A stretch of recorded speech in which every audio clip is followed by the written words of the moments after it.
Es una de las imágenes más icónicas de Cornellana, la de los pujadores tratando de hacerse con el primer salmón de la temporada. Es la subasta del Campanu, que marca el inicio de la campaña con muerte. Todo un símbolo del concejo que cada año congrega en las inmediaciones del monasterio de San Salvador a cientos de curiosos y aficionados. Cada nueva puja es jaleada y aplaudida, cada incremento vitoreado con más fuerza que el anterior. A veces, la emoción del momento dispara los números. Hasta 18.000 euros se han llegado a pagar aquí por esta pieza. La principal anécdota, no salir el Campanu ese día, tener que celebrarse el Campanu del Narcea solo, tener que celebrarse el Campanu de Asturias solo, tener que celebrarse los dos Campanus a la vez, el de Asturias y el del Narcea. Una subasta que forma parte del álbum de fotos de Cornellana. Echando la vista atrás aparecen, rescatadas de su memoria gráfica, imágenes en blanco y negro de aquellas pujas en los principales establecimientos de la villa. Eran tiempos de carreras, de pesajes más artesanales y de compradores pendientes al otro lado del teléfono. Estaba telégrafos,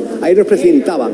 Después pasaron a un comercio ahí arriba a precintar que llamaban Casa al Gordo. Y después pasaron a Casa Grana, los precintos.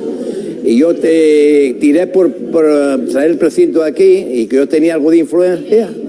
Y entonces no decidieron ya quitar los bares y iba a la Rodriga.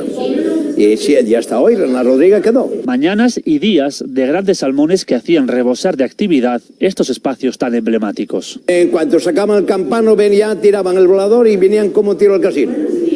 A ver si yo se lo compraba. Me acuerdo como si fuera hoy. Y salió debajo del puente, Nayerina. ¿Y sabes cuánto pagué por él? 25.000 pesetas. 25.000 pesetas. El primer año que yo empecé a comprar, pues serían, estamos en el 72. Y es que hablar de este día en Cornellana es hacerlo de un pueblo volcado en su fiesta y en su río. Un Narcea que ha marcado en tono sepia o a color la vida de generaciones de pescadores. Igual que, me suelen preguntar y siempre digo que estoy en contra de la venta del salmón, el Campanu es otra historia. O sea, estamos hablando digamos, de una tradición, de algo que no es un problema para el río que se subaste o que no se subaste o eso. Entonces,